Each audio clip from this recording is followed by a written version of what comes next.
Ma'am, ಸುಮಾರು ವರ್ಷಗಳ ನಂತರ ಮತ್ತೆ ಕನ್ನಡಕ್ಕೆ ಬರ್ತಾ ಇದ್ದೀರಾ, ಹೇಗಿದೆ ನಿಮ್ಮ ಎಕ್ಸ್ಪೀರಿಯನ್ಸ್?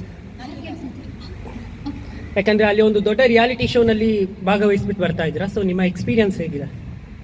ತುಂಬ ಸಂತೋಷ ಆಗ್ತಾ ಇದೆ. ಆ್ಯಕ್ಚುಲಿ ನಾನು 5 ಇಯರ್ಸ್ ಆಗಿದೆ ನಾನು ಕನ್ನಡದಲ್ಲಿ ಲಾಸ್ಟ್ ಮಾಡಿ.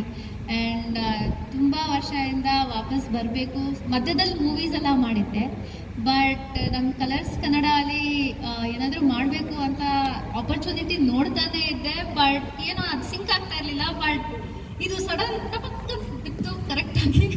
ಆ್ಯಂಡ್ ಟೂ ಗುಡ್ ಇದೆ. ಯಾಕಂದರೆ ಈ ಕಾನ್ಸೆಪ್ಟ್ ನಾನು ಕುಕ್ಕಾಗಿ ಬಂದಿದ್ದೀನಿ ಆ್ಯಂಡ್ ಇವರೆಲ್ಲ ಕೊಡೋ ಆ್ಯಂಡ್ ಒಬ್ರು ಕ್ವಾಟ್ಲೆ ಇರಲ್ಲ ನಮಗೆ. ಪ್ರತಿಯೊಬ್ಬರು ಒಂದೊಂದು ವಾರ ಚೇಂಜ್ ಆಗ್ತಾ ಇರ್ತಾರೆ. ಸೊ ಅವ್ರ ಜೊತೆ ಕುಕ್ಕಿಂಗ್ ಮಾಡೋದು ಒಂದು ದೊಡ್ಡ ಟಾಸ್ಕ್.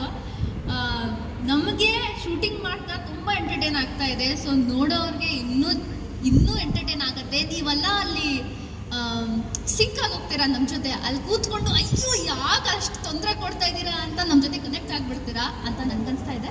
ಸೊ ಪ್ಲೀಸ್ ನೋಡಿ ಶೋನ. ನನಗಂತೂ ತುಂಬ ಇಷ್ಟ ಆಗ್ತಾ ಇದೆ and I am really enjoying coming back to Kannada.